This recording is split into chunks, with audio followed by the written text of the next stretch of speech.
Never miss a day at school, and he's the underdog. Wanna learn more, calling mama down and glue. He's about to change his face, so he'll get to the neighborhood. Walk in school today, now brother on the street. Never miss a day at school, and he's the underdog. Wanna learn more, calling mama down and glue. He's about to change his face, so he'll get to the neighborhood. Walk in school today, now brother on the street. See, he's on the line, and he's on the phone. See, he's on the line, and he's on the phone. See, he's on the line, and he's on the phone. Never miss a day at school, and he's the underdog. Wanna learn more, calling mama down and glue. He's about to change his face, so he'll get to the neighborhood. Walk in school today, now brother on the street. Never miss a day. Boy, bye. Nope.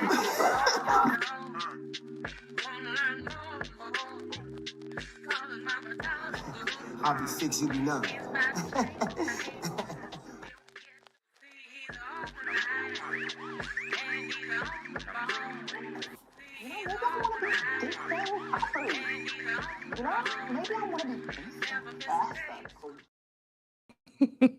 Hey, you guys, and welcome back to the channel. And y'all already know what it is. I don't even feel like I need to go into great detail about what we're about to do, but I am anyway. If you guys are new here, though, my name is Ashley, and this is My Sweet Perspective, where I give my take on all things TV and movie related. And we're back to start a brand new retrospective review series on Insecure, child. I don't think any of us were on the YouTube when season 1 came out, and we thought to ourselves, we need to get on this and talk about something, because the shows right now, honey, they're not giving everything that we need them to give. So as y'all know, I'm not here alone. Let me bring the panel up so that you can meet everyone. And let's start here, because she is very, very brand new here. Welcome, Shayna. How are you today? Doing good. Thank you so much for having me, Ashley. I wanted to talk about it anyway, so I'm happy to be talking about it with you ladies. Yay. Welcome. Next to the stage, we have Kay Bly. Why, Bly? How are you doing today? Doing all right. I just rewatched it as many times as I watched Insecure. I said, let me get it fresh on my mind again and rewatch the first couple of episodes so I could be ready. Because y'all like to do trivia, and y'all know my memory don't be set for trivia. Y'all be trying to trick me. And we got games. I got 2-3 games sprinkled in. Okay, but you'll be fine. The comments, the subbies, they will help you out. Last but not least, we have Tyra over there at the Struggle Spectacular. Don't do me. Hey Tyra, how are you doing, girl? I'm okay. I'm just excited. It felt refreshing to watch these 2 episodes again. It just felt like we were watching them for the first time, because we have a newfound presence with these characters, knowing them from season 1 all the way to season 4, and where we left off with them. We got some stuff to talk about. Oh, we do. And we some years removed now, probably in different places in our lives. So when I watched these first 2 episodes, if I can be honest, I felt a certain type of way, but we'll get into it. Absolutely. I want to just pause really, really quick and show some love to the 43 people who are already here in the building tonight. Thank you. We love you down real bad. We appreciate you being here. And we also have a new channel member, Jay the Antoinette, okay, in the building, giving the memberships. We launched today officially. Kay Tyra and myself our memberships. Okay. And I know Jay has just become a member. Thank you so much. We appreciate you. You have no idea. Y'all check those memberships out. We're offering so many things. I'm so excited. Everybody's offering something different. And I can't wait, but I had to show you some love, okay? And thank you for everybody else who's being here. But y'all, we got 2 episodes to cover. So we are going to get right into this. And y'all know that I love to start out. Y'all know how I love to start out every single time. I want to know overall thoughts. You know what I mean? That's what I want to know. Number 1, Insecure episode 1, Insecure AF, and Insecure episode 2, Messy AF. I'm going to start with you, Shayna. Going back and watching these again, what were your overall thoughts of these first 2 episodes? You know, I did rewatch Insecure once a few years ago, and it's been so long, I forgot the order of things. Like, I didn't even realize that, you know, that situation with the song and everything happened in episode 1, or that we saw Daniel in episode 1. I didn't even realize it was at the very start of the show. So, like Tyra said, it's refreshing to rewatch it, especially now that we're a little bit older. But you know, I wouldn't have handled things the way Issa did, but I still love it. I can watch the show over and over again and never get tired of it.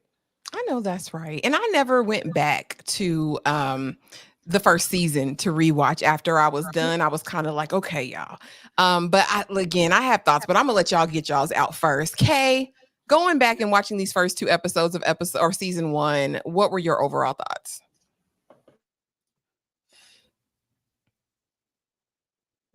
She muted. Definitely muted. Can you hear us, Kay? Oh, there she Okay. I'm like watching this show, and I'm like, because I feel like we've grown with these characters, and going back and watching it, I'm like, were we toxic too? Because we was like, like we was really into these characters, and some of the decisions, like we was just rolling with it. Like, I don't know, like it was just a lot of toxicity from on everybody's behalf. Like there's no innocent person here. Everybody's innocent. They were all doing a little bit of dirt. And I don't know why we was up here taking sides. Everybody.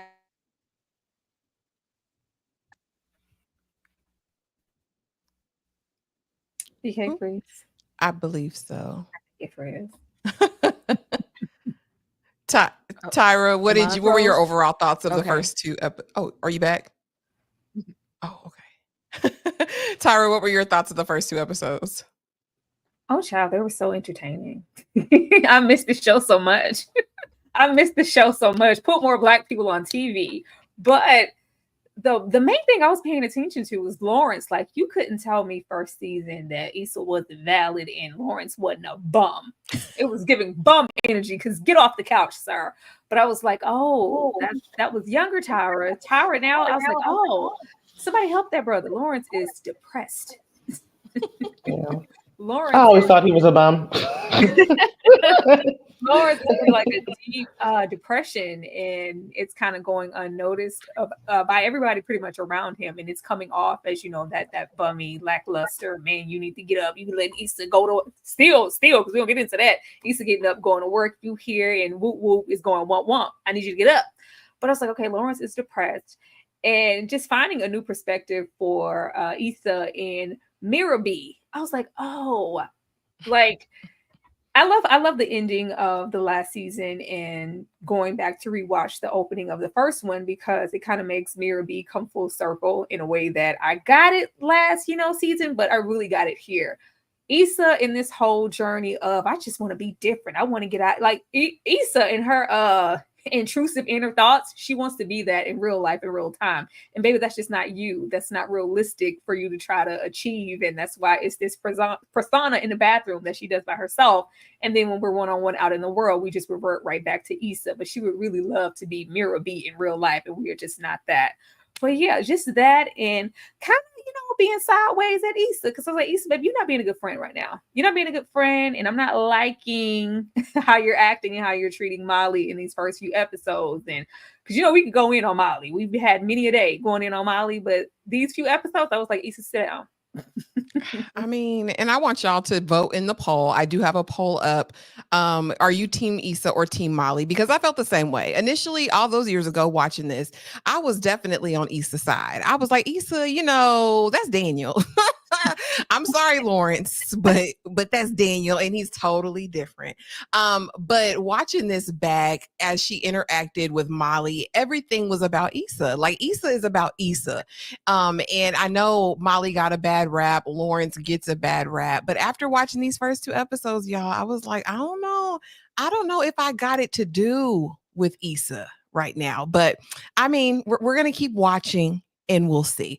So y'all know it wouldn't be us if we didn't have a little game here and there. So I want to know who said that. And y'all in the chat, please feel free to chime in. If you can guess who said this, drop it below and maybe you'll help some of the panel members. I'm going to start with UK. Okay. Who said that?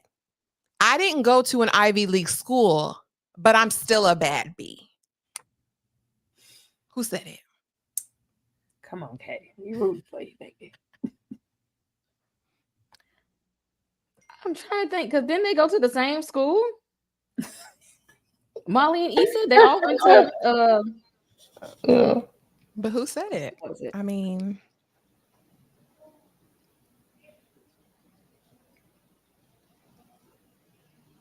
I don't know. it's between Molly and Issa. You got a 50-50 shot.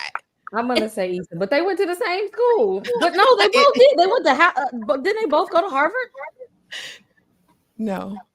Where they But went Issa then? did say it. You did get it right. Issa absolutely said that. I didn't go to an Ivy League school, but I'm still a bad B. What school Okay. was they at then in that last season when they went to their homecoming? It wasn't Harvard. Harvard is East Coast. They were in California somewhere. I don't remember the name of their school. I'm look that up in the chat. Y'all remember what school they went to? Y'all got it. Anna Babe got it. Miriam got it. Y'all was close. And moving on down the road. Okay, thank you to the 63 people in here. So now we are starting with the first episode, Insecure AF. And I want to just get to know these characters, right? So let's start with Issa. Now, when we meet Issa, she in that mirror, okay, we see that she is getting a text, and I miss you text from somebody that's not her man, because her man is sleeping in that bed behind her. We find out that she works for a program. I'm not going to give the name because that is one of our questions later on. But she's working for a nonprofit organization with the children, and the children are immediately like, yeah, why aren't you married? Did you like your hair like this? Like, what's going on? And I don't know if you've ever worked with children, but y'all know they say anything. So we see her in that. We see that she wants to go out and party in this first episode. And she's like a Lawrence. Lawrence is unemployed. Lawrence ain't had a haircut. Lawrence probably ain't brushed his teeth. Okay. And so she's just feeling away. She's feeling disgruntled. Like, I want this, but I want something else. I think she's thinking in these moments about the road less traveled, right? The option that she didn't choose. Tyra, I'm going to start with you. Mm-hmm. What did you think upon meeting Issa and where she's at in her life as the series opens up? Child, Issa not happy with her life, her man, her job. Nothing is clicking for her. Like, when nothing is clicking in your life, especially your man, you let, because when she said, like, you've been on this couch 4 years, I was like, Lawrence ain't had no job. Are we saying Lawrence hasn't had a job in 4 years? Is that what we're saying? Because if that's what we're saying, Issa, girl, my heart goes out to you. But it's just not clicking. But instead of kind of dealing with it and facing it head on and talking to her man, Lawrence, or dealing with, things at her job that she may be unhappy with, we are, like we always do, child, we grin and bear it. We gonna go to work. We hate it, but we going. But, I still got to come home. When you get to the point to where you don't want to, you linger in the car, you just sit there for a little while because you don't want to go inside. Ain't nothing there for me. Something like a Daniel looks real good. Something like a Daniel looks real good. It's a way better option than what you have. Lawrence, he look real scruffy around, look rough around the edges. He looks unclean, uncouth. It's just not anything attractive across that bed for me right now. But you know who's looking good on Facebook, hitting me up. Don't know nothing about my circumstances. I don't know what this man is doing. I don't know him from a can of paint at this moment, but I know he looks better than the man that's laying here with me. I know it looks like he has better prospects. He has, potential, something going on better than this man laying next to me. I'm not going to deal with this. I'm going to go out and do the wrong thing and do the wrong thing. And this is just, typical Issa. We don't want to talk about too much. We don't want to face stuff. We rather deflect and get our intentions elsewhere. And at this moment, her attention is on Daniel. Baby. And mine would be too with them pretty white teeth. He brushing his teeth. Shayna. What do you think of Issa upon first meeting her as the series opens up? I'm with you, Ashley. Daniel Lawrence, scruffiness aside, is handsome, but Daniel is more, I like chocolate. Yeah, that's my type. But upon first meeting, there's something about this picture right here that's pissing me off. Like, you're not even trying to get up and go on Indeed or nothing. Like, not updating a resume. I'm actually convinced that this is where Tyler Perry got his script for Acrimony. Because what do you mean you've been working trying to build something for 4 years? Like, did you get a job? You see me getting up, getting ready. When I say I would have been slamming every pot and pan. Like, there's no reason why you need to be getting dressed and going at this point handing out resumes in person. Because why are you sitting here comfortably sleeping, watching me work, and you're the man?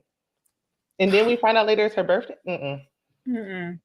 But upon first meeting, I see why she looks so stressed. Her curls was dry. She had enough. Maybe maybe they had enough.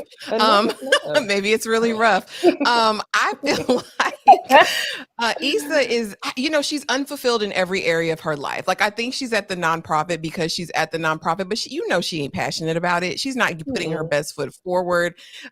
She is just kind of drifting in life right now. And like Tyra alluded to earlier, she wants to be this woman in the mirror, right? She wants to be this bold, but right now she is operating fully in passivity. Like, tell that man he need to get up and go. Give him 30 days, time limit on it. Like, let's take control of our life. But there's got to be this trepidation, this fear about doing that. Okay. She's afraid of confrontation. Yeah. all of it. Kay, what do you think of Issa? Would you be Issa's friend? As an awkward Black girl myself, I don't think I was half as much as toxic as Issa was. Issa was just not only awkward. Issa was very dismissive of other people's feelings.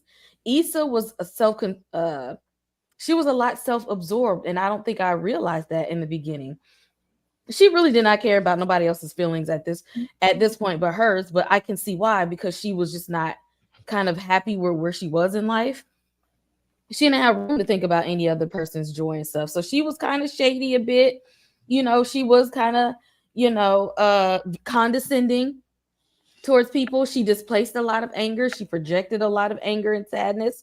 But I feel like, I resonate with Issa though, because just sometimes just being that awkward Black girl, that brown skinned Black girl with that natural hair, and sometimes not knowing what to say in social situations, or not knowing the right move to make, or not knowing how to be cool in certain crowds and stuff like that. So I could definitely identify with Issa. If Issa went got her some therapy, me and her can hang. Therapy is a condition of the friendship. Okay. I'm here for it. I'm here for a fully realized, whole and healing person. Okay. Next, let's meet Molly. Okay. Because Domino B, I am here for Molly. When we get her introduction, she can adapt from corporate America to the hood, to everywhere she goes. Molly is going to be loved and liked. And we can see that in her personality. You can tell she's a go-getter. She's reached a certain level in her career. She's put in the time as far as her education. But there's this fatal flaw, right? Everywhere she goes, she's reminded that she's alone. She's dating dead end streets. You know what I'm saying? Like nothing is going right in her love life, but everything seems to be going right in her professional and friendship spaces. Kay, I'm gonna start with you. How you feel about Molly? Would you be friends with Molly though? Or does Molly need therapy too? Oh, Molly's therapy issues were a lot more prevalent because Molly was that I'm going to hide behind the face of success, and that is going to be my excuse of why I don't have time to actually realize that I need to heal. Molly was in denial for a long time about the issues that she had because she thought, well, because I got this nice place to stay and I got this good job and I'm getting promoted and I got some nice clothes and money, that those were things that would push her over to being like, I'm doing well in life. But and no, it wasn't. Like she couldn't hold a stable relationship to save her life. And that made her toxic towards other people and the people that she was dating. Molly was the problem in a lot of these situations. And what made it worse is that she just was not ready to admit that. So I'm not sure that I could be friends with someone who couldn't see the fault in their own stars. Okay, so even in these first 2 episodes, not I thinking about the future, not thinking about what we learn about her, would you think she had it mostly together? I mean, other than the broken P, would you think Molly had it together? Does she put on a good facade? No, that's the word right there. Put on. I can spot a pretender a mile away. Okay, girl. Okay. Shayna, what about you? Are you gonna be besties with Molly? Is Molly your type of girl? Between the two, back when it first came on, I felt like Issa was my best friend in my head. But now I do see myself identifying more with Molly, like on a career tip, and just it's her thirstiness with men though. Like that is just I have a hard time with that. But rewatching just off of these 2 episodes again, Issa's so selfish. I can't do the one-sided conversations and things like that. Like she's really every time they speak, they go back to Issa, where Molly's just there. That's why she snapped later on. But just for these first 2, I think I would be friends with. I would choose Molly. Um, she was more like a listening ear. She was helpful. She opened her home to Issa. She gave her a place to stay. Mm. Yeah. She has that. Tyra, what about you? Oh, I'm sorry. Did I cut you off? What you're not gonna do is use me for my high-rise apartment. Go home. I'm definitely I'm thinking it with Molly. Watching these 3 episodes, I was like, Molly don't know who she is. Girl, you are Molly. Like you are that girl. We are highly educated. We have a wonderful job, but Molly feels like she's incomplete because she doesn't have a man, and she is clearly internalizing like, why don't they want me? Why aren't they wifing me? Why don't they like me? There must be something. I'm like, girl, you're wrong with you. Ain't nothing wrong with you. But we see from the beginning she's internalizing it because it seems to be everybody else around her. Even Issa has a man. Like everybody got a man except for me. Something must be wrong with me, so I need to be fixed.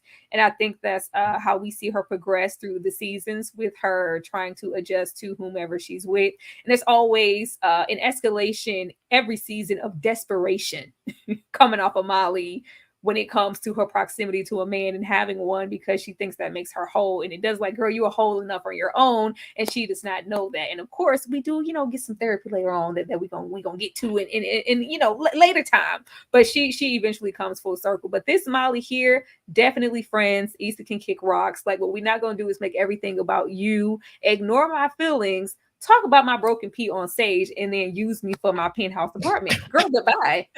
That part. Dane C, thank you for the $2 super chat. Peace, Tyra and ladies, and rest in peace to James Earl Jones. Yes, rest in peace to him. An icon. An icon gone. Demarcus, thanks so much for the $4 super sticker. We appreciate you. And thank you again for the $3 super sticker. Thank y'all for showing the love on tonight. Thank you for showing the love.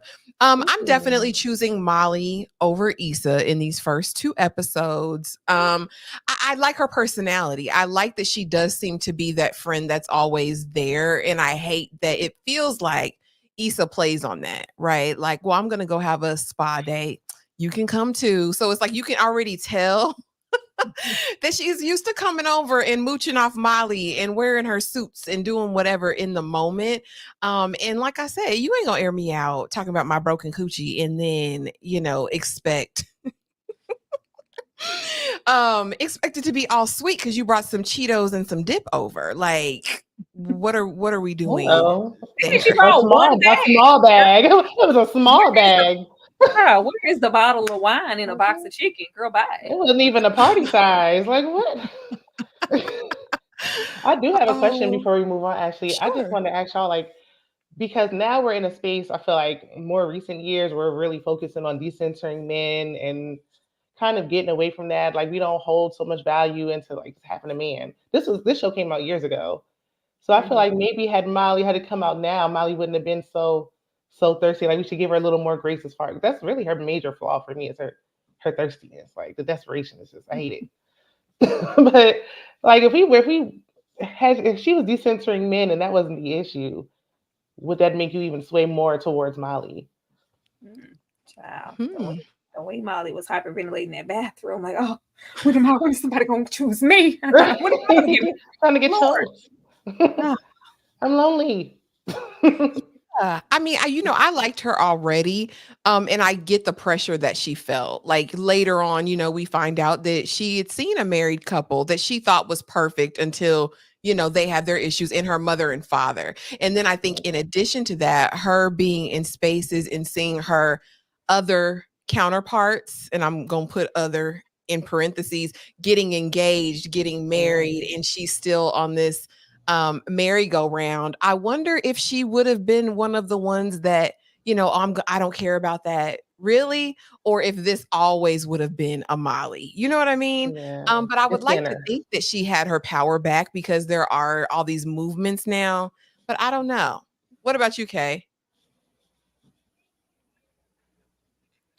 I think about that and I don't know. It's with this is one of those shows that I feel like I feel some or see something different every time I watch it. Maybe because I'll be in a different place in life, but it's like sometimes when you could like see the growth in the characters, but then when you go back and watch it or you look in later seasons and then you reflect on it, I don't know. These are things that I sit with watching Insecure. I sit with those things. Yeah. Yeah. Society changes and we change and we grow. And I hope a 4 or 5 year older Molly would be in a different place, right? And more content in herself and knowing, like Tyra said, who she is. Girl, you are enough. You've achieved this and you're a good person.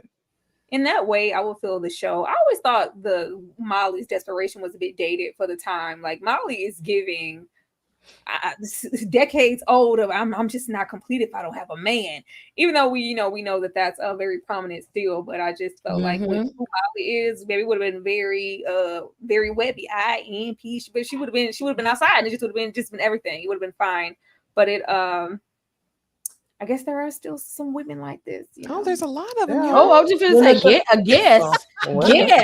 Yes. When the show came out, I was feeling like Molly. I was like, oh man, I'm pushing 30. I want to. I think that time frame, we have that time in our head of when we think we should have these things. Like they're getting close to 30. They feel like they're running out of time. You're really not. I just love the dimension because that never crossed my mind. No, it's a ton of women. It's a ton of women. Yeah, I'm so glad we're getting far removed from that or taking steps. Yeah, absolutely. Steps. Baby steps. Baby steps. Thank you so much, DeMarcus, for the $4 super sticker. We all appreciate you for showing everybody love on this panel. We love you real bad, DeMarcus. Thank you for being here. Okay, y'all. Now it is time for the game. Finish that lyric, y'all. I need you to fill in the blank. And I'm going to start with you, Shayna, because I know you know this. I feel it in my spirit that you know it, okay? Maybe it really blank. Maybe it's blank as hell. Ooh, okay. This is where my awkwardness comes in because I'm like, I cannot, and I'm getting over a cold, so I'm still a little raspy. I don't know if I want to wrap it. Okay, maybe it really smells. Maybe it's dry as hell. There you go. Come on, sound effects. I got them tonight. I got them on deck. I remembered them, y'all. And we are going to, before we get into some other topics that I wanted to talk about, we're going to have a little break to just talk about or just watch a little bit of this sisterhood. Oh, it came out of nowhere. Because first I thought we were having a good time. Wait, whose idea was it to go with the flow? It was mutual. Okay, man.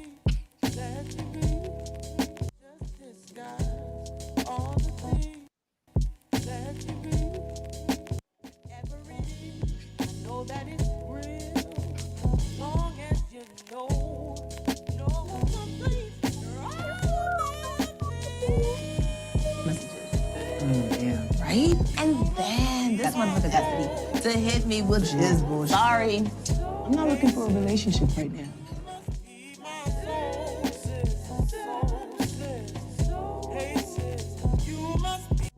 But I was cool with it. Was he hairy? He was Arab. Oh, yeah, absolutely.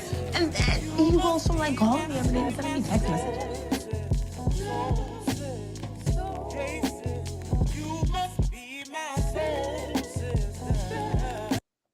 Not sad face you. I will slap you right. Ish.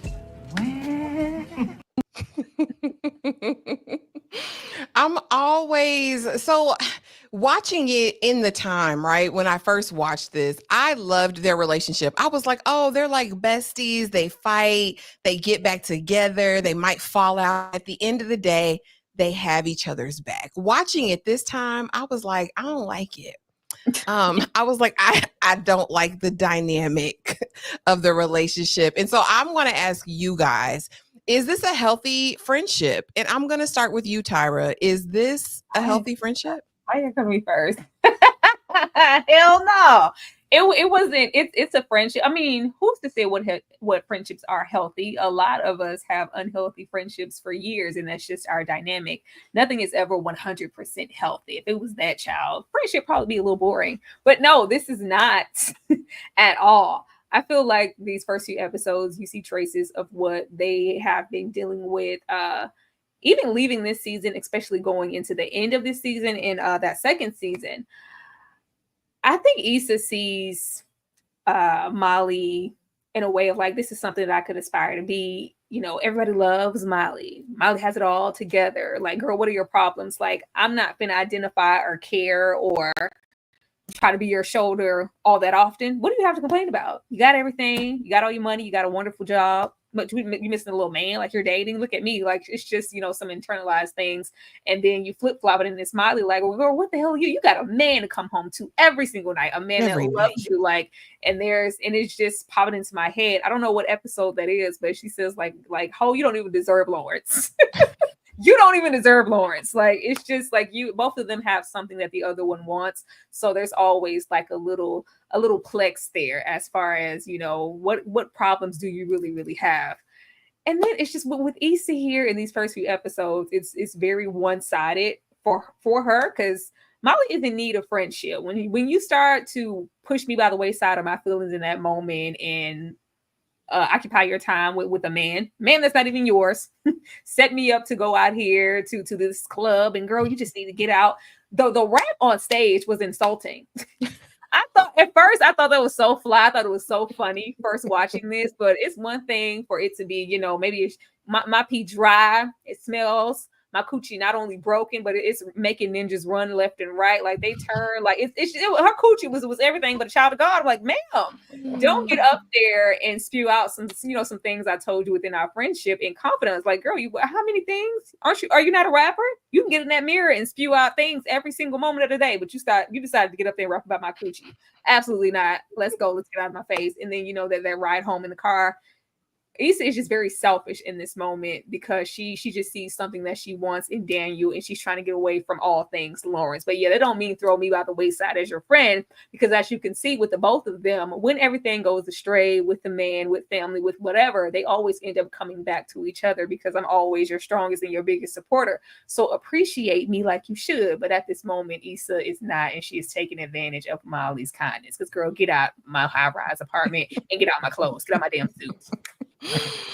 Lord, but first let's go to our favorite Ethiopian place and let me tell you about, my dating situation. Kay, I'm coming to you next. Is this a healthy friendship? Is it one-sided, or do these two really, really genuinely care about each other?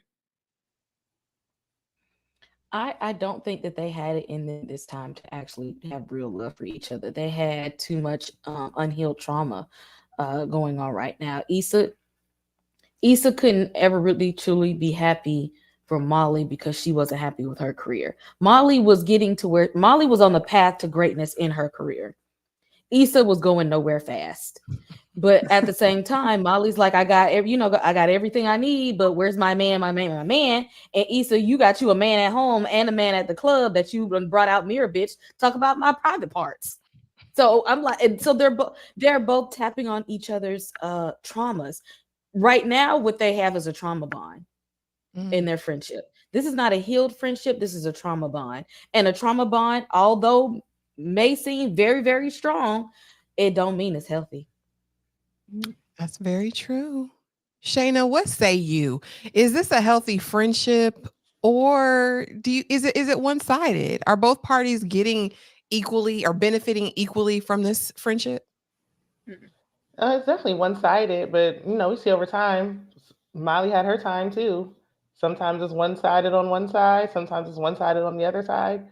Like I said earlier, when you rewatch it again and you're in different spaces in your life, then you start to pick up on other things. Like when you have a falling out with a friend.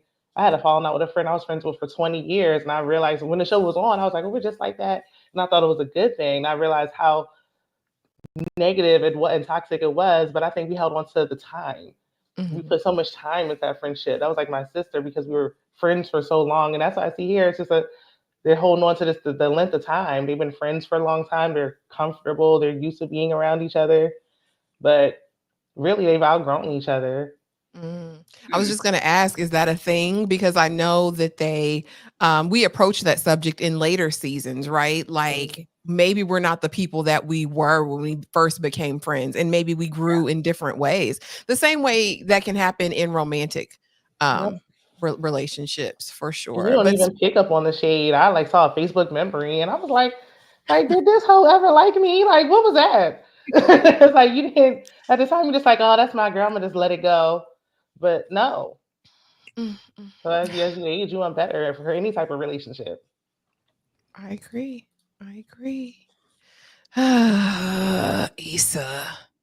Issa girl, Lawrence and Issa.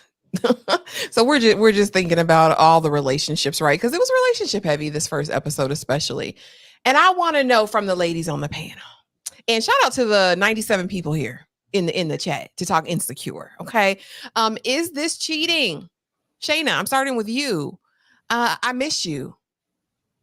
Thank you. I miss you too.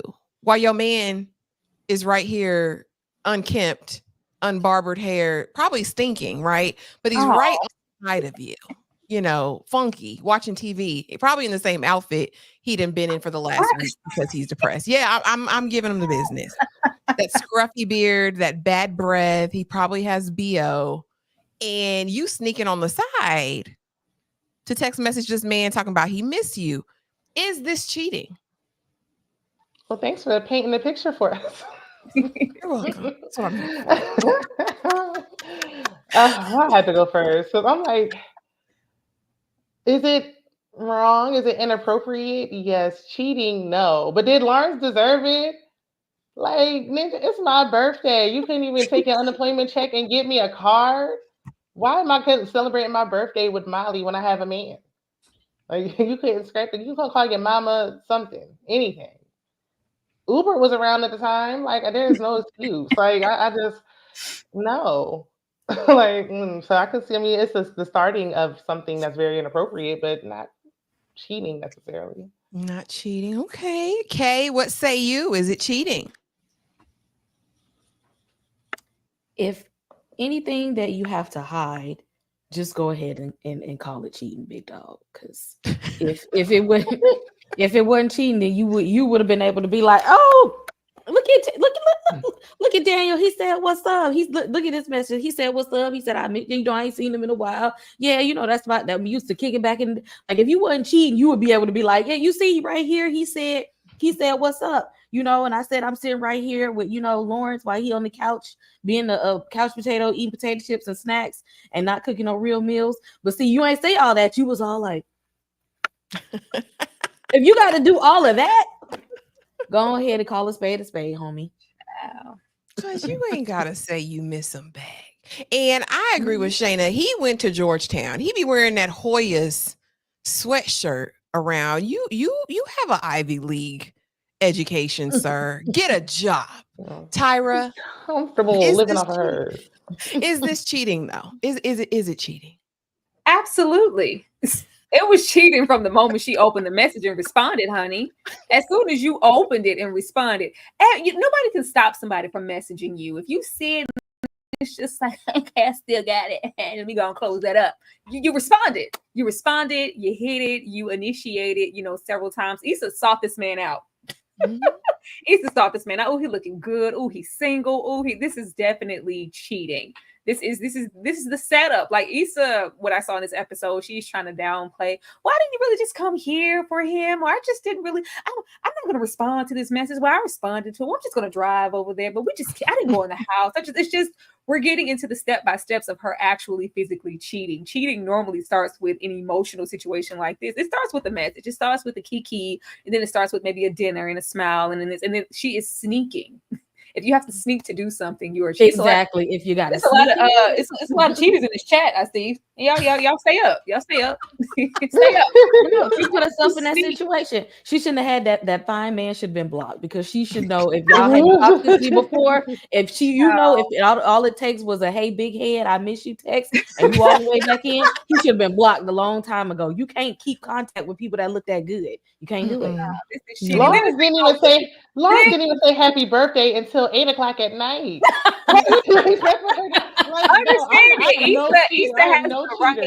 Issa has the right to have her plex, but you have your plex with your man. I'm coming in the house. Hey, what you doing? Why you not dressed? Hell no, I don't want you to move out the red box. It's my birthday. I need you to be doting on me. This is the one time I need you to get up and roll over your potato. I need you to get up. I shouldn't even have to have this conversation. At the same time, you are in a relationship with, maybe you chose this man. You allow this to go on.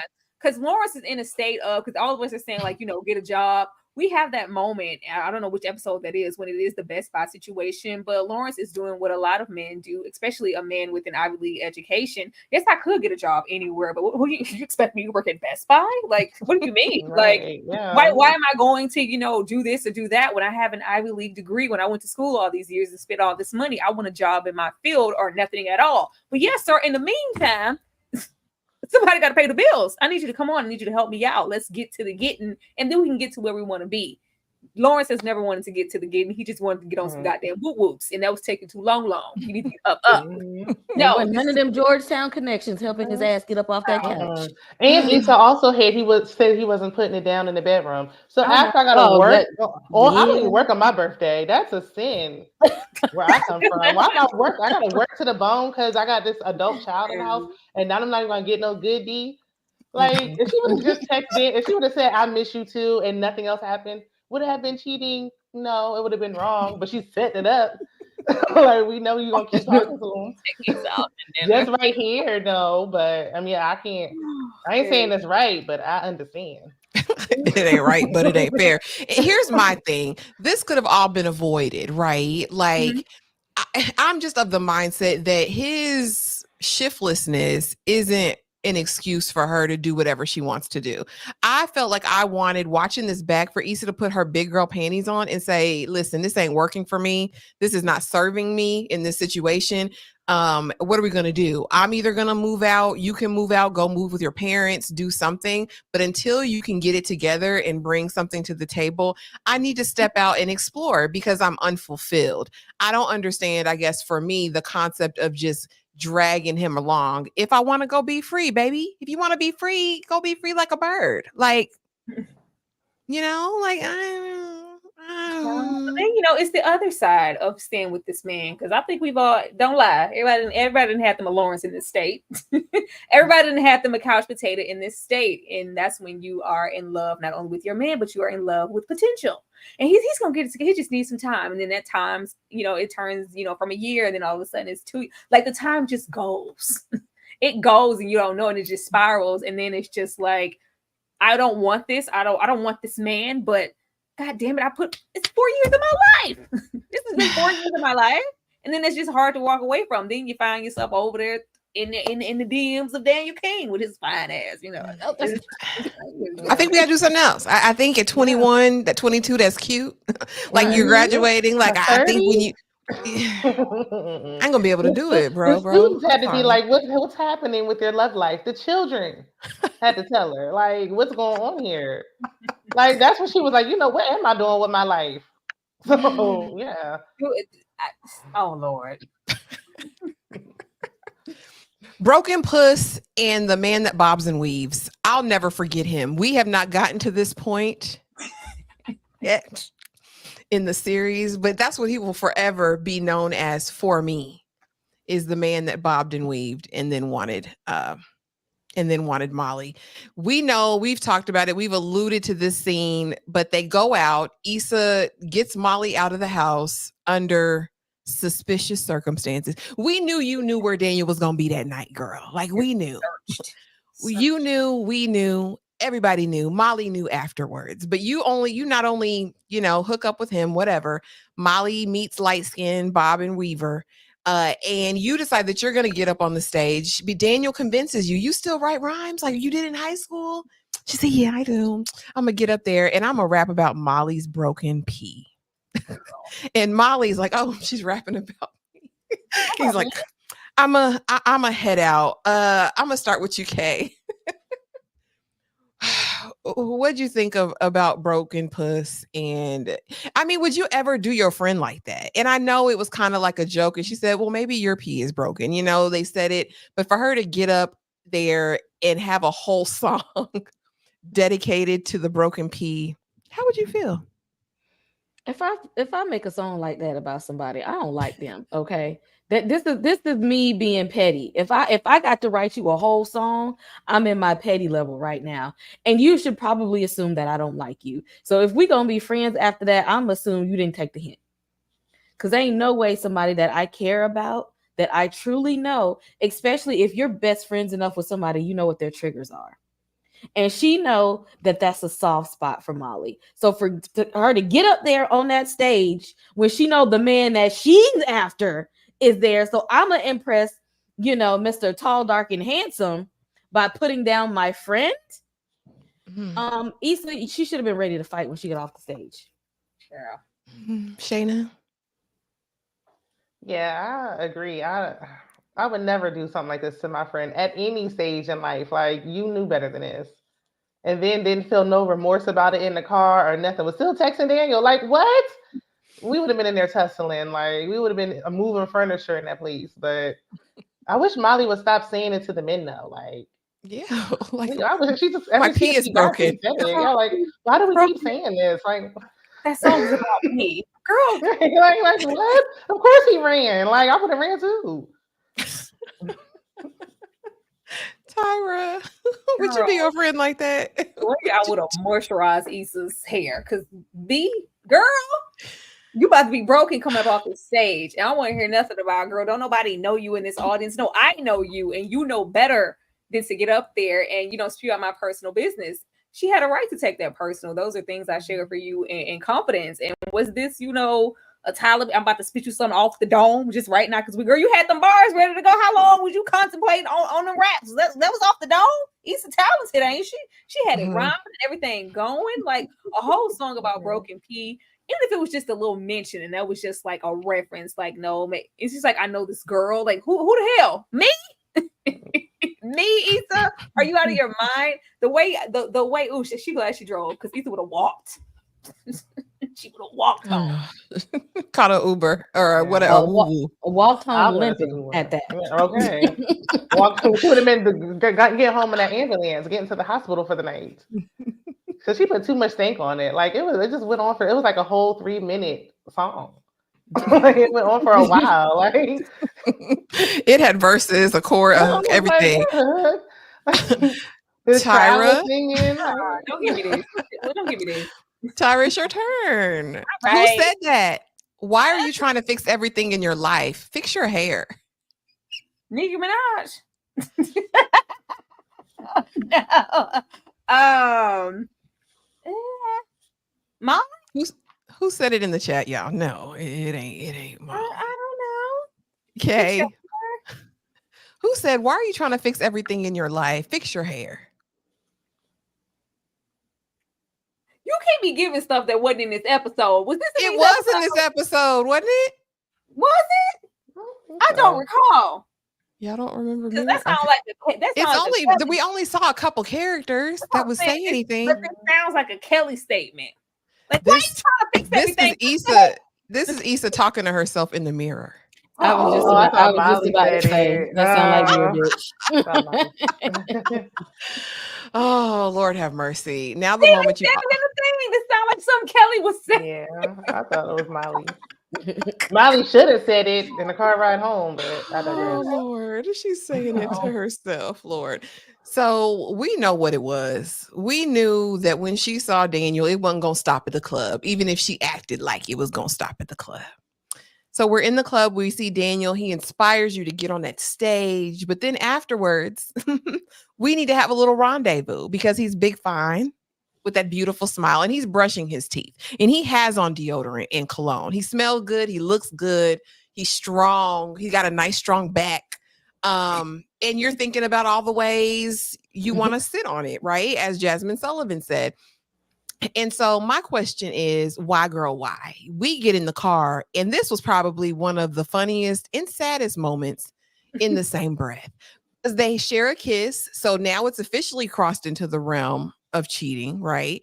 But after that, she says, I'm not ready to jump into another relationship. And he said, huh? A relationship? Is that what you think? The way I would be shame-faced, the way I would be embarrassed and ashamed. Tyra, I'm gonna start with you. Girl, what you thought this was? Girl, this was not a date. He didn't saw you. He said, I miss you. You weren't courted. Like, what are you talking about? What are we really doing here? You were not courted. First of all, you tracked this man down. Clearly, stalkerish. Trying to be in the same location he was. He didn't say, I miss you. I would love to take you out sometime, catch up. No. Where you at? Can you pull up? Everybody knows what pull up means. Everybody knows that. What time it is. It's dark. Look like it's past midnight. Can you pull up? Yeah, I'm going to pull up. He got a bottle. Girl, we finna get it popping. Like, what are you talking about? Why are you coming in here playing on my top and on my pretty teeth? You need to go home. Go home. You be childish over there with your man. Because you know what I invited you over here for. And then you want to, I'm just not ready. Girl, ain't nobody relationship.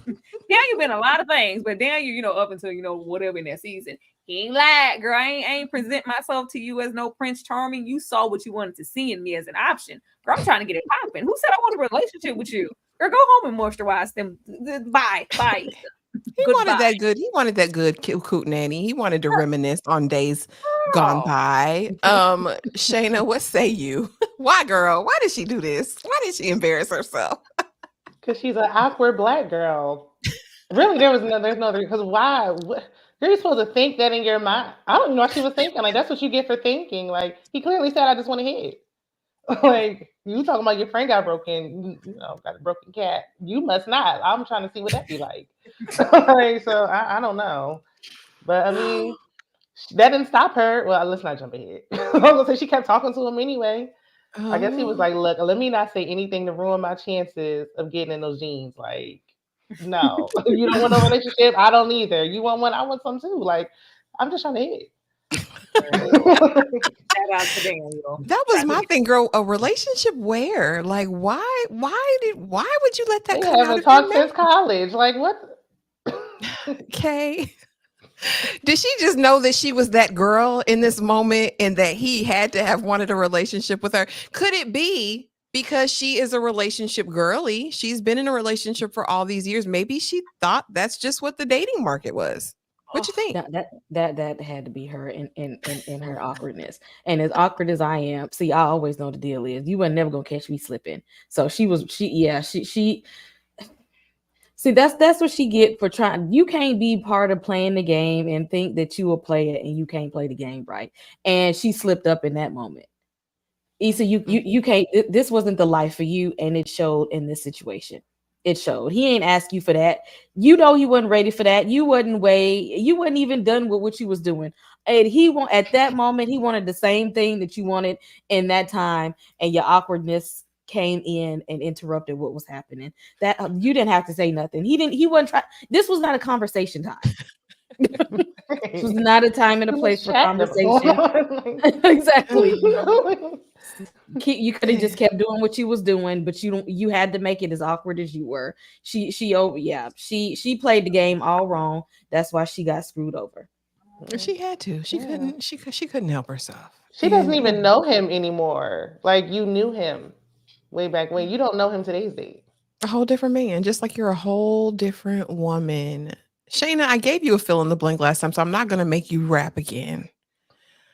Kay. Fill in the blank. What was Issa's, or not Issa, but Molly's cooter used like? Used like a, I don't know, used car? Two words, Kay. 2 words. That is 2 words. Used car. Tyra. Used like a used car. Girl, come over What here. did that rhyme with? Rhyme with anything. But it fits. Somebody, anybody. The chat is helping. Like a Toyota child. Don't ask me. Don't ask me. Don't. Yes, you can, Harold. Y'all can participate, and he has it right. Listen, used like a dish rag. Yeah. Okay. I blocked that whole song out of my mind because it was disrespectful. I think I used it. Who did I use it? Allison in House of the Dragon Lives, because her coot nanny was broken too. It applies. It's applicable to some of these characters that we encounter on these shows. So here, Molly was mad, but temporarily. Issa knows her sweet spot. She knows that Molly will not stay mad at her long. And I wonder if Molly's ability to forgive goes deeper, right? As we get later into the different seasons, we'll kind of see how Molly is, even with the men in her life. And I think she really does value what she thinks this friendship was. But definitely she brings, what is that, ranch dip and Cheetos to the dough. And then gets in there, they talk, but then has the audacity to still lie. Because Molly know you done went to see that man. And she said, no, nothing happened. Girl, why? Shayna, I'm going to start with you. Why is Issa lying? Why lie? Why? She do got a little lying problem. Now that I think about it, she lied several times. In her. I don't know. Molly should have slammed the door in her face when she bought that little small bag. Like, this is a bag for one. I don't know. Can't even use half the dip. No wine, not a soda. What were we talking about again? Issa lying? We were talking about Issa lying, but then we're also talking about why is Molly so willing to forgive? It seems like this is a pattern to me. I guess she knew Issa didn't mean no harm. Well, did Issa not mean any harm? Because I feel like the truth came out on that stage. She just wanted to see the best in her. She wants her friend. I don't know. She's just a nice person. I don't know. I don't know. That bag is unforgivable. What flavor is that? Just plain. Not even flaming hot. I don't know. This is a bad combination to me. Kay, why did Issa lie? And why was Molly so willing to forgive? Well, once you tell one lie, you got to go down the rabbit hole of telling more, because she done already lied to Lawrence and she lives with him. So apparently she can't face him with the lies. So let's go to the next bit. Let's skip over the man's feelings that I just hurt because I cheated on him. Let's go over to the bestie that I also hurt feelings of and see which one will take me in. And apparently she feels like she would rather face her best friend, even though she disrespected her in public, than go home and tell her man who she disrespected in private what she did. Well, Tyra, what say you?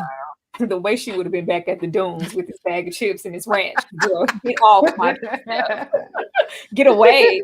Like the fact that she came in there and lied because you want yourself to be perceived a certain way, to know that, girl, you were 100. It's not that hard to guess, Issa. I see you use me tonight. You did this intentional to get to Daniel, to get with Daniel, and you went over there to try to get what you wanted. And of course, you know, it didn't go as planned, but yeah, apologize for what you did to me. And Molly's very forgiving, as we see child throughout all the seasons. She's, you know, she's gonna put a band-aid on, oh, it was okay, they didn't mean it like that. Well, girl, he's actually like this. And it's just Molly wants to have somebody close to her, even if they're toxic to her. and poorly, Issa is one of those people. But yeah, this was Issa. Like, let me bring my bag of ranch and the chips and the dip. No. She didn't want to go home. That's what it was. Right, You didn't come here to apologize to me. You didn't care about my food. You don't want to go home to that man. Right. Get off of, go back to them dunes. Go to them dunes. This ain't the dunes. Look at the view in the back. Baby, this ain't the dunes. Go home, baby. Go home. They had the audacity to be like, and can I borrow work clothes? Like, get out of my life, please. That's my thing. Anakin, not Vader. I feel the same exact way. Issa stayed lying. She lied even when she didn't need to. If that's my best friend, like, what's the point of a best friend if you just can't be bare with them and completely vulnerable and tell them the whole truth, even if it's ugly, even if you're ashamed of it? It's like, why call that my bestie? And again, this is the older me thinking that. But I was like, girl, and then to end up telling her anyway when Molly took her out to beautiful breakfast, because we know Issa ain't have no money either, really, to pay for it. So baby. They wake up the next morning. They are in episode 2, messy AF, and you know, Issa just grinning from ear to ear. Molly is too, but she's gonna have her a self-care day to fix her broken coochie. She is going to get a vajacial. She is going to get all of the spa services that she can. And she even says, okay, Issa, you can come too. And Issa's like, well, can I just borrow a suit? You know, because I got to go to work. But while they're sitting here, Lawrence is on his calling campaign. Issa, where are you? Are you okay? Issa, are you all right? Kay, I'm going to start with you. Are you picking up Lawrence's call if you're Issa, or are you just, what is her plan at this point in your mind? Like, you just gonna stay away forever? Like, cause y'all do live together. You didn't call the man to let him know you was safe or anything. Like, what do you do at this point? What is your mission? What would you be doing if you were Issa? Being a coward at this point. Cause why are you running? You running from the couch potato? You really. I mean, what is he going to do to you at this point? But literally, what is he going to do? If you even walked right up to him and said, we need to see other people, and I've already started. What is he going to do, Issa? What can he do? Why are you running from him? What is that guilt that you're carrying around? Because now, as much as you complain, 2 wrongs is not going to equal a right. So if you already feel like he's in the wrong, you go out and do another wrong. But then he's still in the wrong too. So therefore, you've made it easy for him to judge you, because now, even though, yeah, he's on the couch being a bum, but now you're being a cheater. So now both of you wrong. So all she did was create an unnecessary, messy situation that didn't have to happen. Tyra, are you answering Lawrence's call? Are you sending him to voicemail? What are you doing in this moment if you're Issa? Child, I'm answering that man call. I ain't gotta go home. Don't make me worry about you. Don't make me worry about the anime. You know, I don't like to worry. Where you at? Where you at? Let me know where you at. Like, I'm gonna answer the call. Like, there's a way to, you know, I just need a minute. I need some time. I'm gonna come home, just not right now. Don't worry about me. I'm okay. Very simple. Like, just ignore the phone call. Just hang up, Molly, baby. Don't, like, what for what? You have to go home. Girl, it's only so many suits I can let you borrow. You're gonna have to go home. So this is just very immature on Issa's part. and her just practicing avoidance and not wanting to face up to anything. Because, like she said, you had a real chance. You had a strong chance, and it was just, you know what? I need to talk to you about our relationship and how you're not meeting me where I'm at. I'm not fulfilled here. I'm not supported mentally, physically, financially. You're just here, Lawrence. I need you to do something. Now it's like, I'm a cheater. You messed it up. You had all the eggs are in the basket and you threw them on the ground. I don't know what to do. I don't know. But she definitely didn't pay for this breakfast. She sure didn't pay for that breakfast. Shayna, if you're Molly, are you treating Issa for breakfast? Does she deserve to be treated for breakfast the next morning after talking about the broken? What the? I already took you out on your birthday, like, and now this how you repaid me, embarrassing me on stage, and I reward you with a fancy breakfast. No, but she should have answered I would have answered the call. I can't. When something's bothering me, I got to say it. I don't. She talks to herself too much. She's doing too much talking in the mirror instead of talking to that bum that's on the couch. Talk to him. I mean, she did try to like somewhat break up with him, but she wasn't firm with it. Like, if you really breaking up with him, kick him out the house. He's the one that's broke. Tell him to leave. And why am I leaving and finding somewhere to go? You go. Listen, because she was too much of a coward to face him. Yeah, because I would have been like, you ain't doing. You couldn't even get a card for my birthday. Yeah, it's time for you to get your things. Like, it's time for you to gather your belongings and get up out of here. And she would have been free to do whatever she wants. Could have been, should have been, would have been. He thinks this is all about his birthday because she doesn't know how to communicate when it's much more than that. Oh, baby. Lawrence lives in a land of delusion as well. And I don't know if it helps or hinders that he has this friend, Chad. In episode 2, we meet one of his besties who we'll get to know throughout the series. And Chad is pretty funny. I can't even lie. But I want to know, and I'm going to start with you, Tyra. What do you think of this relationship with Chad? Is Chad his friend for real? And is this the voice of wisdom that you would want in your man's ear? Child, Chad is a hoe. Like, what are we talking about here? They didn't try to make Chad a decent friend until like the last minutes of last season, and when it was like, oh, this revelation. Like, no, Chad is not a friend at all. Like, but Chad is like, most men. It's I'm a friend, the drinking, the bar, the football game, but emotional support, no. Lawrence needs a shoulder.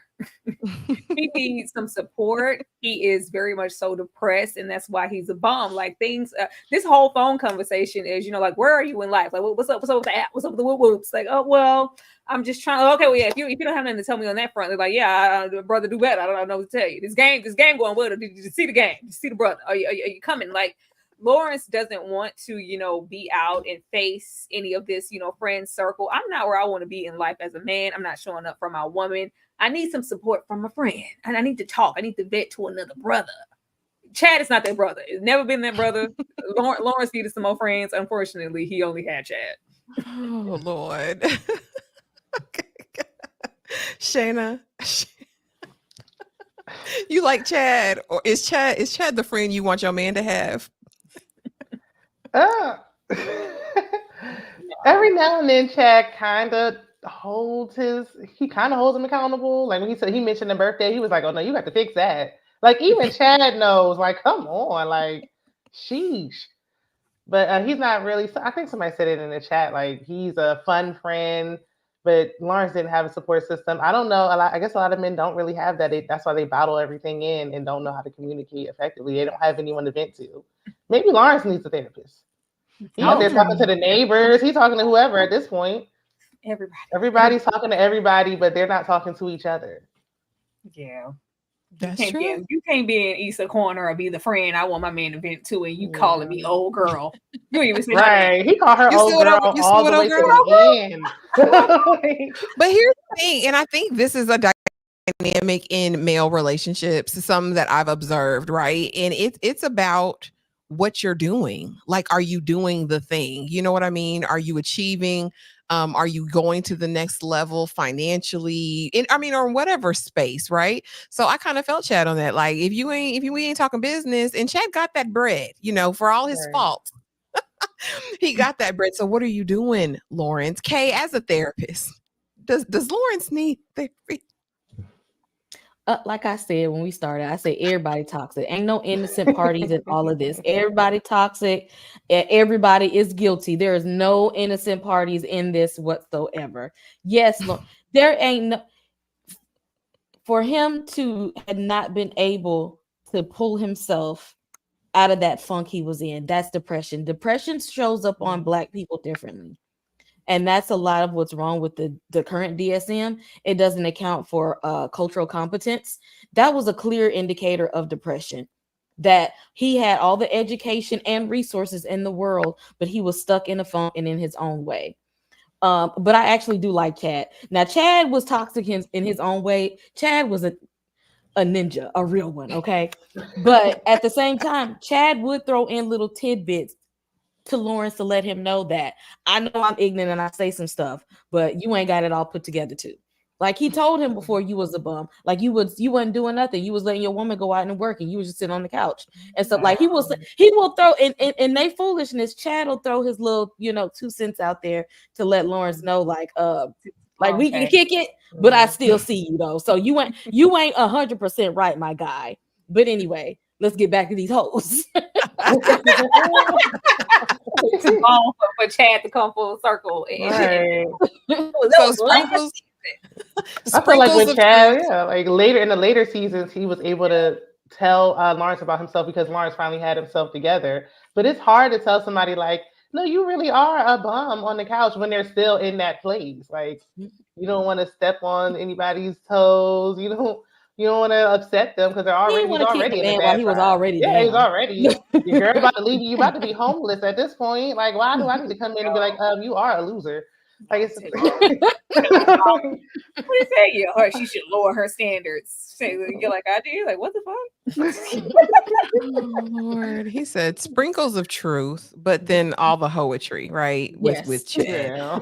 So I want to know who said that, and I'm gonna whoever can come up with the answer, okay? And y'all drop it in the chat too, because I thought these were going to be too easy, honestly. And shout out to the 96 people who are currently in the building. We appreciate you being here on a Monday, okay? I'm not trying to be some statistic. I got plans. Anybody on the panel know what character said this? Yeah. I got plans. I got plans. That better be Lawrence. I don't know. That better be Lawrence. That better be Lawrence. It's definitely Lawrence, honey. And then we get into Molly's dating. This was a lot of episode 2, honey. She done went on Tinder. She done went on Bumble. She done went on Plenty of Fish. And now she's trying to upgrade. She's going to get to the league, right? Thinking that this is going to be a new caliber of man. Now, I want to know from each of you. I know every one of you I know Kay and Tyra have been in a very long-term marriage and relationship. But I want to know from you guys before we get into Molly and these men, honey, this tomfoolery. Have you ever dated online? And if so, what was your experience? I'm gonna start with you, Shayna. I have, or maybe around the time that this show aired. I want to say around then. I did try. What was it? I tried Plenty of Fish. It was just. It's a no for me. I can't. Would not recommend, but I'm not opposed to it. Like people meet the love of their lives on there. You just gotta weed through them and really have a lot of patience. I ain't got it in me. That's what Molly said. She said they're tiers, right? She says Plenty of Fish was free, so it was wild style. She said Tinder, I don't know if she had paid for Tinder or whatever, but the league was for like the professional elites, and you had to be on a waiting list for that one. And so there are different levels in Now listen, I done tried some dating sites before I was in my current relationship. And it's the wild, wild west. It can be a very scary place. It can be a very wild place. But then on the other hand, I've met some really amazing people. Okay. Before you married Mr. Okay. Had you ever tried a dating site? Had you ever been on a dating site? And drop it in the comments too, guys. Let me know. I came up in the time of catfish. Y'all ain't finna get me.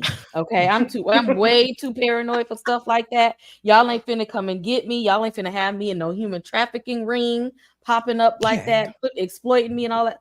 I'm too paranoid. Get somebody else to do it. Shout out to the people that did find a significant other online, but I can't do it. I don't have that type of bravery and trust. She said, "As for me in my house, Tyra." Oh, girl, absolutely. The hell, I don't got time. I don't got time to be trying to bump carts at the grocery store. No, I don't care. I got time to be trying to sort people out, waiting for you to look and gonna swipe. Going to Lowe's at 5 a.m. Yeah, well, Trent said, yeah. Essence Absolutely. Atkins met her husband on the eHarmony. Listen, The last She's time divorced now. oh, That wasn't a good example. Oh yeah, MC Light met her husband on online too, but they divorced as well. Yeah, like we got to get some success. okay, Nicole.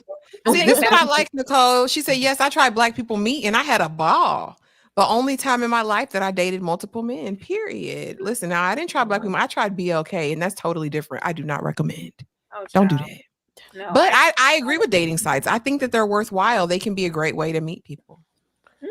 Yeah, I tried. Like, even though there is a middle person, technically, last time I was online, I met that man in there. He's still in there.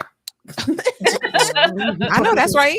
There all those years ago. All those years ago. So technically, yes, that was online dating. If we want to be cute about it, because I didn't know that man. Just like, yeah, this man. This is I was thinking, people will say no to dating apps and stuff, but it's like somebody sliding your DM on Instagram and you respond, and it's like that's not like isn't that the same thing?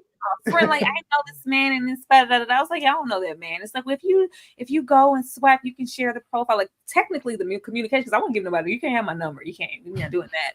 We communicate online until we move up to that. So yeah, we're online and we still online. Right. Oh my goodness. Me and Mr. Man actually met online on Hinge, actually, which who would have ever thought Hinge? Molly had mentioned Hinge on here, and I was like, Hinge was out back then? I didn't know. I didn't know. Maybe in LA it was, because I don't know. Y'all be brave. I'd be thinking I talked to somebody and they're gonna show up at my house with a butcher knife. Well, there are ways to vet them. There's ways to vet them. Now sleep. You don't go on the popular apps. That's what a nun says at. You go on the most miscellaneous, scroll all the way down to the bottom of nothingness. And that dating app, you download that. You don't go that everybody's on. You don't do that. They said those apps don't have like a lot of Black people. Like it's hard for Black people to find other Black people on some of those apps. If it's deserving of your time, it'll be hard to find. It's like a second job trying to do that, but I don't know. Look, my last relationship we had met years and years ago online, and I would not just take it from me. Don't do it. Like if you can avoid it and meet somebody out and about. Oh my goodness! She said, "Don't do it. Don't do it." I'm still traumatized. Oh no. And Molly is too, honestly. It felt like Molly was traumatized in this moment, because first time God was like, we want to do something after this. I can be 6, you can be 9. We went out with the Hotep man who said that he didn't want to date her anymore because she was born in LA and had never been to the beach, which I do find a little bit odd. Because Santa Monica's like right there. I don't know why you wouldn't go to the beach. And then finally we meet this other guy who I don't know if he was a sommelier or what, but he knew all about the Malbecs and the whatever. And she's thinking, oh, he the one. And when they get outside, he said, "You gonna let me hit or nah?" And she was like, man, me and my broken coochie is still broken, because she's just not having any luck. And here's my thing. I think when you're in that needy, desperate space, I don't think it's possible to attract the right love of your life, barring a miracle, right? Where someone is in and he's like Captain Sava. In Molly's situation, I think until she does her work, she's going to keep attracting this type of man over and over and over again. Kay, I'm going to start with you. What are your thoughts on Molly's dating adventures? And will this be her cycle? Will this be her pattern? Yeah, if you're not okay within yourself, the best man can be presented to you and you will sabotage it due to imposter syndrome and defense mechanisms. it doesn't matter. And when you don't know what makes you happy, you're going to put an unrealistic expectation on somebody else to make you happy that they'll never meet, because you don't have the answer to that question either. And that's the place that she was in right now. She didn't know herself. She didn't know what was going to make her happy. She didn't even know what a healthy relationship would look like for her. So of course it wasn't going to work. She didn't even know what to look for, because she didn't even know how to find her own self. Tyra, Mm-hmm. is Molly gonna keep attracting these types of men? The same type of I want to hit it. She's like, this is dating. I don't. This is dating. This is what it is. You got to sever through all these frogs to get your prince. Like, you know how many I want to hit? I just want to hit. You got to go through to get to the. I think it's just unrealistic for people. You know what? I'm going to make sure I'm at the perfect, temp. I've been to therapy. I'm where I want to be in my career. Everything is perfectly solidified. I'm fine. Like, realistically, that's not how things happen. That's not how things happen. It's really hard to get to a center of you just being the perfect you.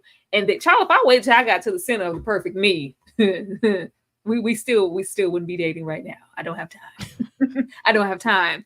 But I think that this is just the process of elimination.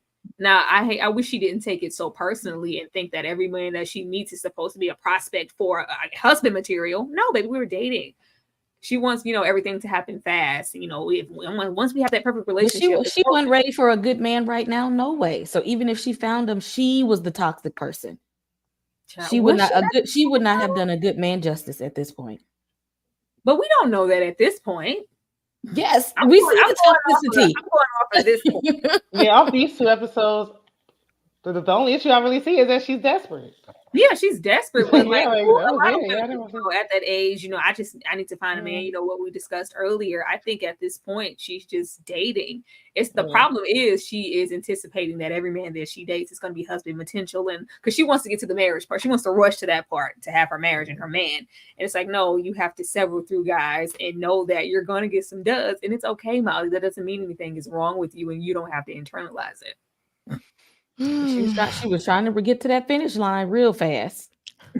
Shayna, is Molly going to keep attracting the same man over and over again, or is there hope?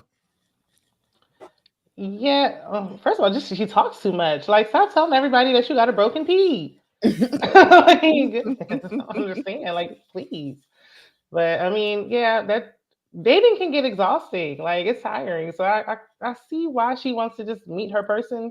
She doesn't have anybody to really vent to about dating, because Issa doesn't understand. She's not dating. She's cheating with one person, but she's not dating. So, I mean, yeah, I can see how she's a little fed up. And that time frame, I'm thinking about they're about to be 30. In that place, I was like, okay, I want to be married as well.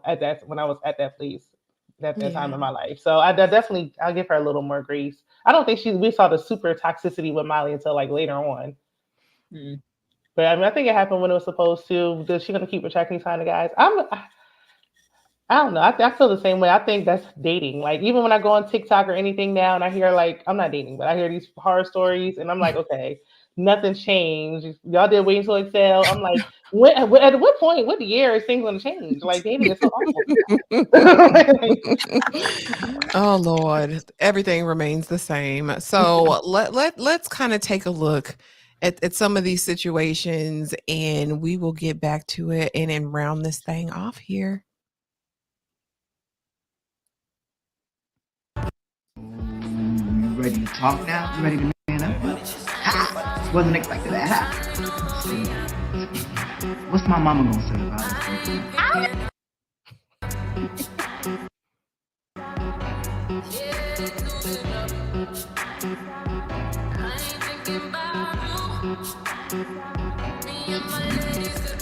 Where'd you put all my back?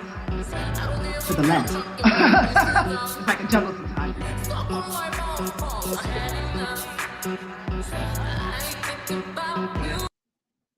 You know I'm gonna take all my DVDs. Nobody wants the Steve Harvey box set. You know I'm still working on my business plan. I got a plan. Start the business.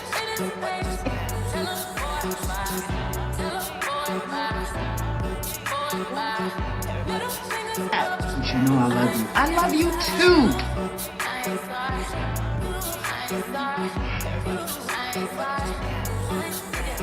home?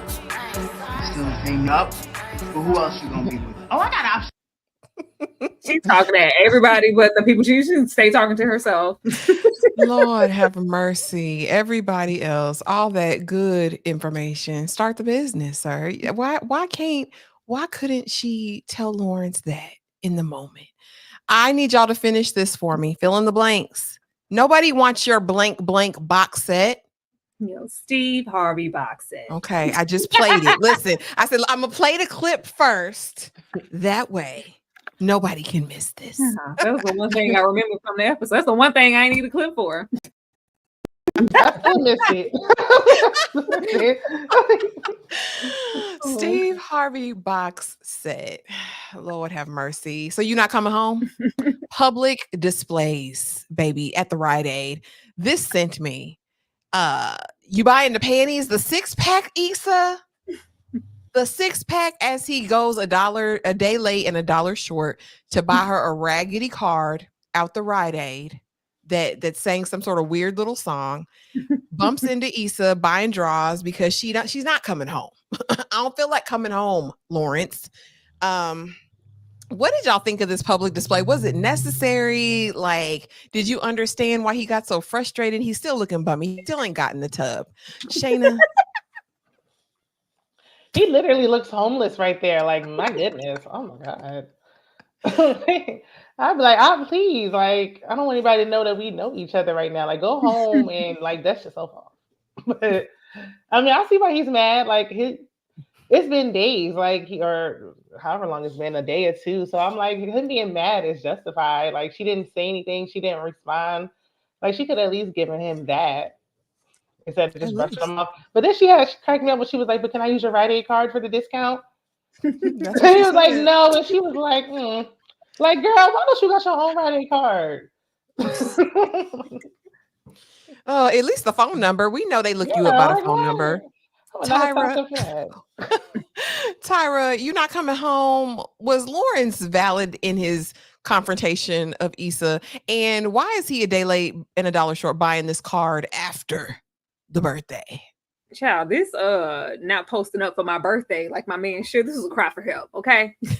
This was a cry for help from Lawrence. Like, the fact that he was so nonchalant about this, you want to wait till after the fact. Well, fine, he like, and she kept saying it like something's wrong, like he's comfortable. Like, it was more than just him being comfortable, baby. That man is just depressed. And hell yeah, I'm gonna say so. I would have embarrassed her in that Rite Aid. How dare you ignore me, and you in here buying panties? Like, where you think you're buying a 6-pack, so you was just gonna stay gone for a week and not say anything to me? The way I would have showed up at Molly's penthouse was, girl, open the door. You're gonna talk to me. You're gonna talk to me. So somebody got to be here to pay these bills. Okay, where are you going? Are you coming back? Somebody got to be here to pay these bills. What's happening? You're the breadwinner. You gotta have the gas to get to Molly's house. This avoidance, like, you can't avoid me, but I just wish you would say, I'm just not understanding. He could not have he can't be, he's been jobless for 4 years. Is that what we're getting here? Is that what it is? That he's been working on this other thing. That's what it feels like. Oh, I can only give Lawrence this much for being bummy and depressed. Yeah. I'm here for you, brother. Look up, black man, stand up. But yeah. No, I'm working. How long are we gonna let this depressed thing? Like, enough. After 4 months, like, you need it, because Issa doesn't have a right to be depressed. She can't be sad. She got to go to work. All the more reason for Issa to stand up, baby. This is not gonna work. I need you to get up and do something. If whoop's not working, you need to go up there to the Rite Aid counter and ask for the application. Because the check needs to come in from somewhere. But that's when the pride and everything else comes into play as a man, like him just feeling less than because this wasn't my plan. It's not always about your plan. Right. It's about us and what we need in this moment. I'll respect you more if you were getting up and we were walking out of here together, whether it was the Rite Aid or whatever it was. At least you were walking out of here to a job. Right. That's that. But yeah, I'm still gonna confront you in this Rite Aid, because what the hell, are you not gonna come home? Clearly she wasn't. She was buying panties. She bought the 6-pack, but she said they wasn't the cute kind. Okay. Ghosting people is never a way to handle a situation. And I'm glad she got it. She saw how that felt in later seasons when we, get Nate for her, because the universe owed her that, honestly, because that's not how you deal with a confrontation and conflict, by ghosting somebody, by avoiding them and avoiding conflict. It only made things worse. That was not a way. And if she felt like she needed time, all she had to do was say that, like, hey, there's tension at the house. I need a minute. I'll be back soon. I'm just trying to give us some space. It wouldn't have took nothing to say those few words, but by you being avoidant, it comes off as very rude, very snarky, very dismissive. And she didn't do the relate. She left an open playing field for him to be very resentful and hostile of her, because she put him in that predicament, even though she was the one that should have been resentful because he's been bumming it for so long. But instead of her confronting him about it, she's like, well, I'm resenting you. Now I'm gonna give you a reason to resent me. And that's messy. That's really messy. That was the title. She left room for Lawrence to be the victim.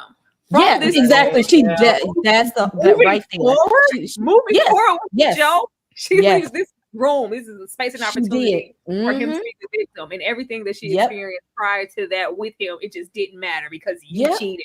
I agree. Exactly. She set the stage for that. Well, all she had to do was have that conversation with him, a small conversation, but she left room for him to actually feel like she just did the ultimate sin. And it's always going to go back to she stayed. Like, she chose to stay in it. She's working in a nonprofit. She ain't making no money like that. Like, when she said he's comfortable, it's like, oh, he's depressed. Like, but he is comfortable. Because why are you comfortable watching me? You're literally watching me go to work and you're just turning over and going back to sleep. Like, enough. We experienced enough of that. Even that last conversation, see, you didn't want me, Lawrence. Are we not going to talk about Lawrence not having a job? We ain't going to talk about that? Right. Like, it's like we just kept sweet. Did he end up getting a job at Best Buy anyway? Like, you could have been did that. Lord have mercy. Who said that, y'all? Just a couple more here. What do I look like fighting a gang of kids? What do I look like fighting a gang of kids? Are these just the characters from these two episodes, or? It's a character from these first two episodes. It better be Issa. It was Issa. It was Issa, the first episode. When Molly was like, they said what? And she was like, what do I look like fighting a gang of kids? Yeah. Speaking of work, though, why does Issa even work here? Like, is this just one of those post-grad jobs that you get right out of school and then it just turns into, okay, I've been here forever? Because with the nature of the work, right? We got y'all working with, disenfranchised, I guess, or lower socioeconomic status children. You would think she'd be a little bit more passionate, but she doesn't take anything seriously. For me, this was another red flag for me with Issa, because you don't take your relationship seriously. You don't take your friendship with Molly seriously. And you don't even take this job serious. She's like, I'm gonna just get in there and wing it. Gets in front of all these people in this boardroom and literally just F's it all up, right? Got to have a sit down with the hippie lady while she's quoting African Kenyan proverbs. Issa is like, I'm so sorry, I'll do better. What's the point of doing better, and why does Issa work here? I'm going to start with you, Kay. It sounds nice, right? It sounds good. Like if you, because in terms, if we know Issa has a need to want to help the community, right? We know she wants to be there for her people. We know she wants to help others and build up the community. We got y'all sound like she could do that, right? Sound like it's a good deal that we could do that, and we got y'all. But quite frankly, we got y'all ain't have nothing but a bunch of microaggressions, and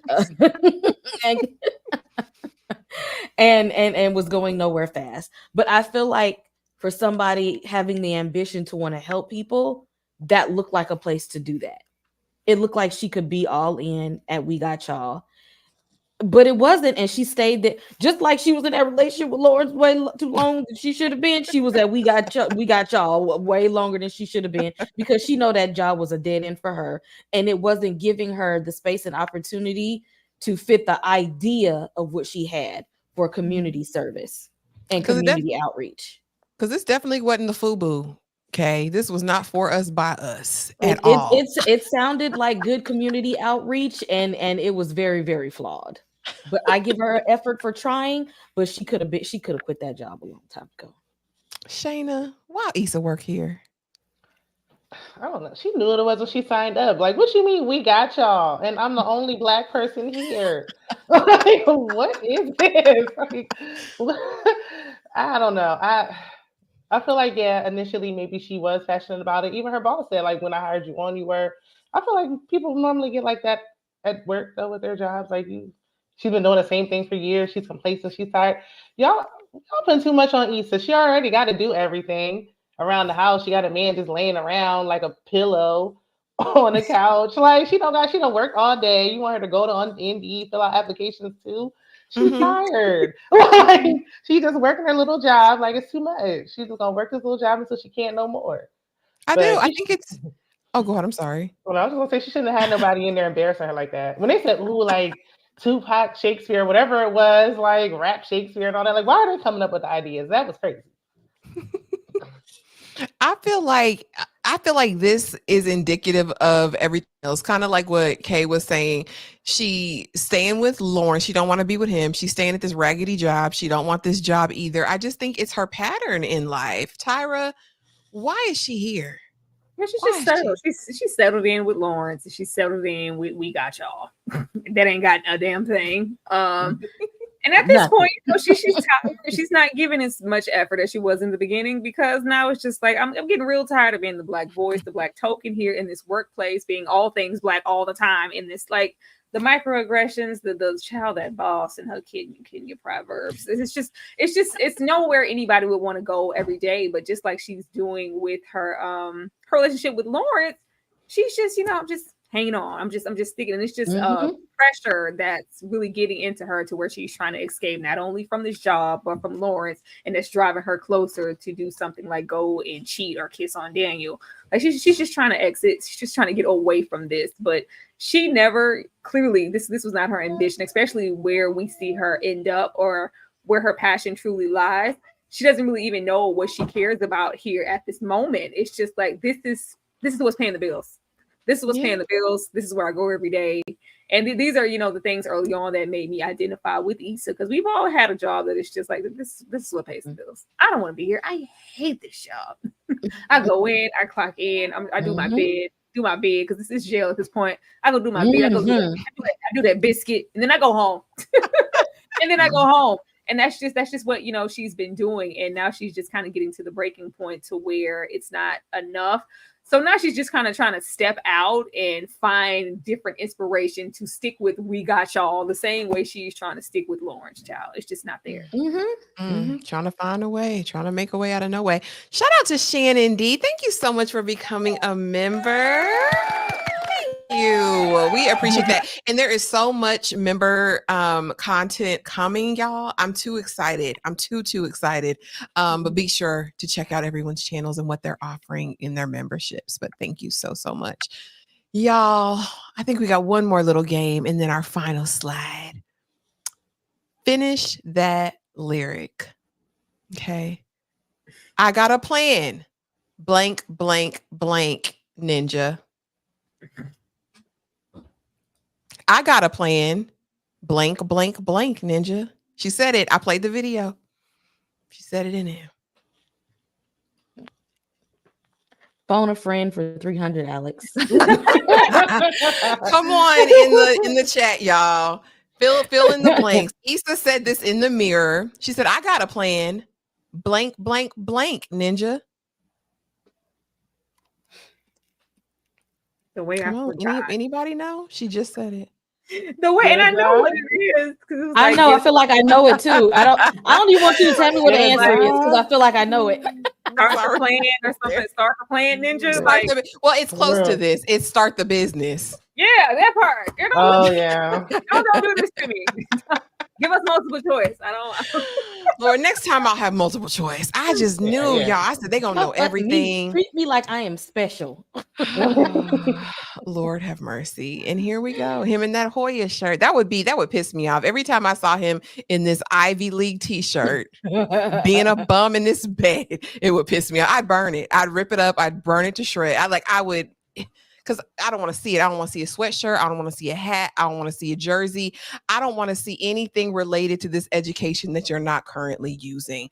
And my question to you ladies is, should they have ever been together? I'm going to start with you, Tyra. Ever? Yeah. I mean, do they seem compatible on any level to you in these first couple episodes? Oh, child, they've never been compatible to me. I feel like it was forced this whole show. I feel like it was forced this whole show. Getting into this first season, it makes sense to me that I would feel that way because Lawrence was supposed to dip after the first season. He was never supposed to be a staple character. It's just that, the response for Lawrence was so strong that it was like, you know what, we need to keep him and, push along and write more for him in the seasons going forward and continue on there. Like it became the mainstay because this was supposed to really low-key be about Issa and it grew into something bigger after this season. But from here, I could naturally understand why they would separate and we wouldn't see Lawrence again and we would just continue on with Issa's dating journey out there with new men.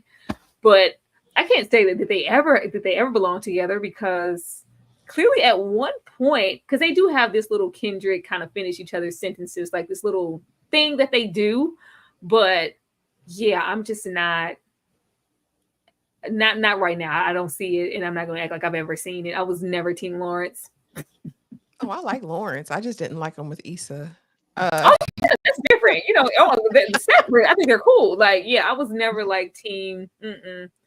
I'll be Team Daniel, Nathan. It was never Lawrence and Issa. Never felt that. Lord, Shayna, should they have ever been together? That's hard to say because we're meeting them like this.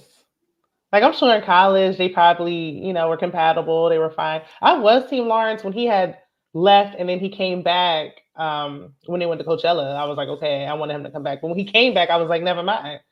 I kind of like Tyra. I wish they would have just, because he even said, in real life, all this spinning the block wouldn't be going on. She would have been moving on. I wish they would have shown her just dating, maybe choosing herself at the end or something else other than the outcome we got because it was no longer believable. It didn't make sense. The chemistry was gone. But I mean, there's ups and there's times where I like them. Right now, I mean, maybe they should have been together to get through college, but this shouldn't have been going on this long. Why do you got a man living with you not working for 4 years? Nobody should be dealing with that.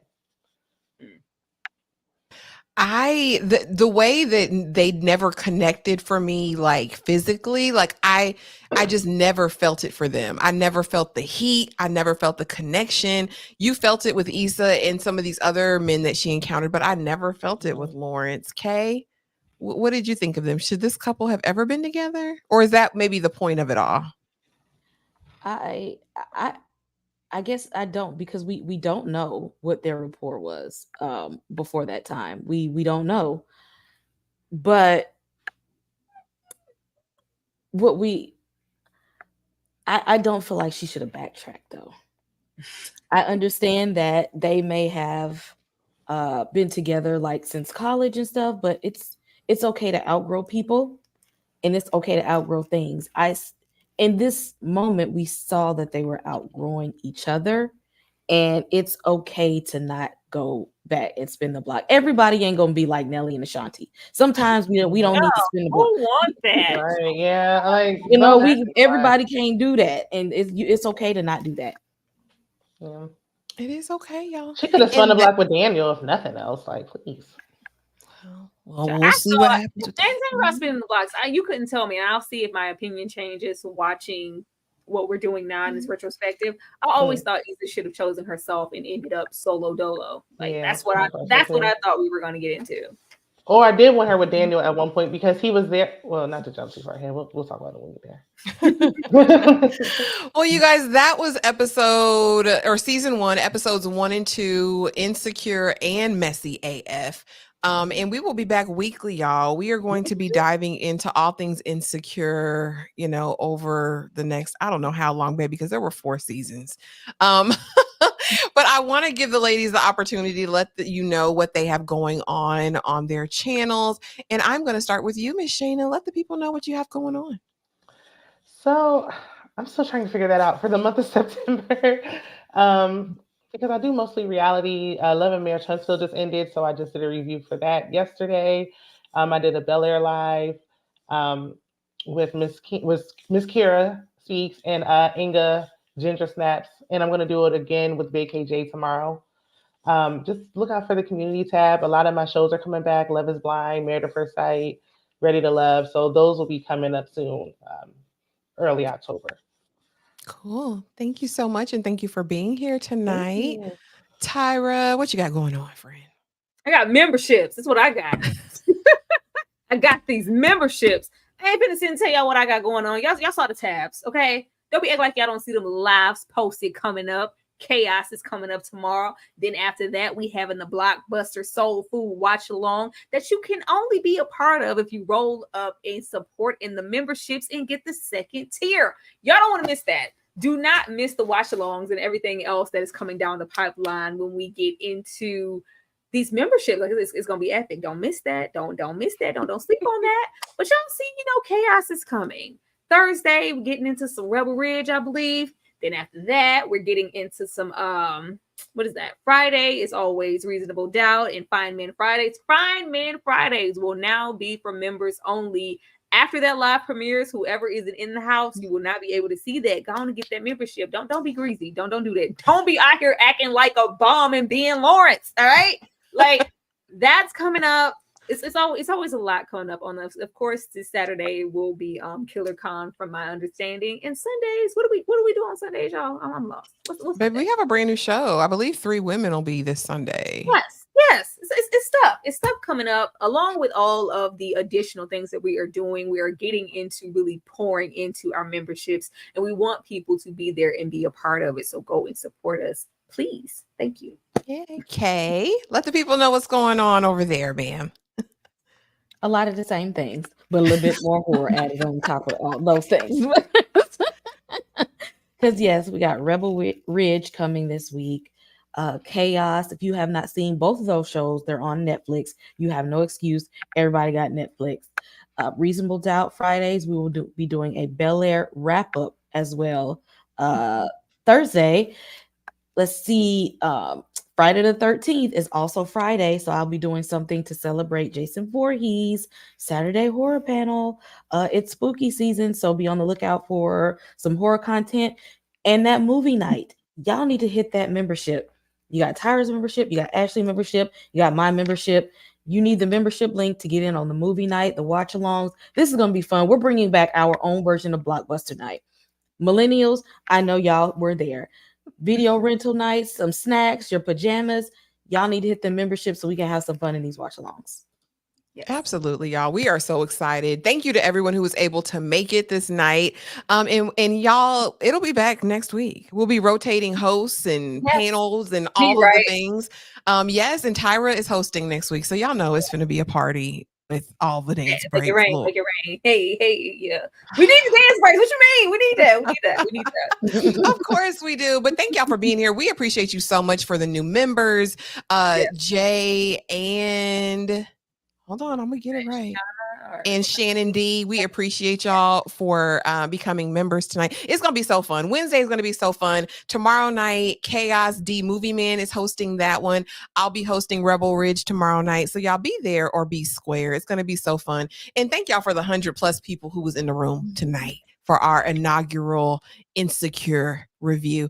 Thank you, and we will see y'all in the next video. Thanks for being here.